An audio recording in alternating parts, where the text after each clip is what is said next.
What I want to demonstrate now is a special case of refraction called partial reflection and refraction. So I have over here in the corner, you can see my laser beam, just moving it back so you can see it better. It's coming in, this is the curved side, so it's coming in at 90 degrees so we don't get refraction on this end.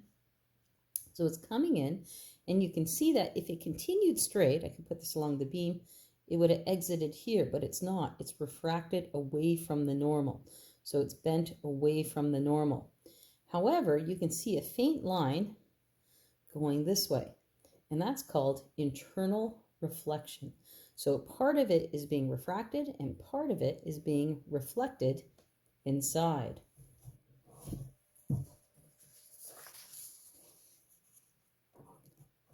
So partial reflection and refraction. When light travels through two translucent or transparent materials, some of the light refracts, but some of the light reflects off the surface of the second material. And here I just have a picture of exactly that. So an example of partial reflection and refraction occurs when you look through a transparent window or the surface of a pond. So here's an example just like the one I did, where the light beam comes in, some of it is being refracted, and some of it is being reflected on the inside. So when we look at internal reflection, what's happening is when we travel from a more dense, which is this plastic, to air over here on this side, you can see in the corner, it's my laser beam, okay, it comes in, and again, if it was the prism wasn't there, it would travel straight into this path of the pen. But what's happening is it's bending away from the normal, okay? So when light travels into a less dense medium, it bends away from the normal. The refracted angle is bigger than the angle of incidence. So here we have a little diagram where there's a light in the water, and we see a very small angle with the normal, but when it exits, the angle is much, much bigger. And then what happens is exactly what we did in the lab called critical angle. So let me just set this up.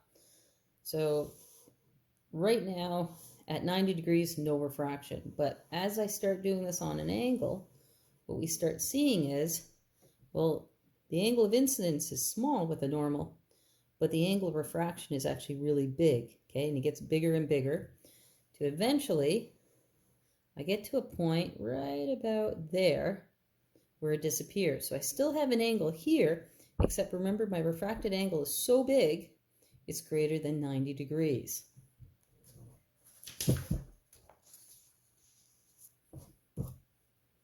So eventually, as the angle of incidence gets so large that the angle of refraction is 90 degrees, the refracted ray skims the surface. The angle of incidence, when this occurs, is called the critical angle. And that was that lab that we did, and I said, okay, find the critical angle. It was always around 42 or so.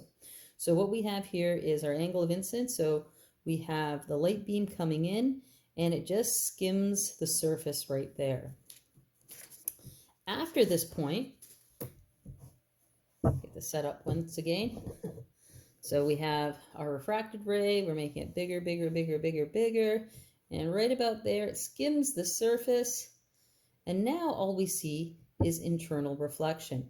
Everything is being reflected. Even as I move this, okay, it's all being reflected.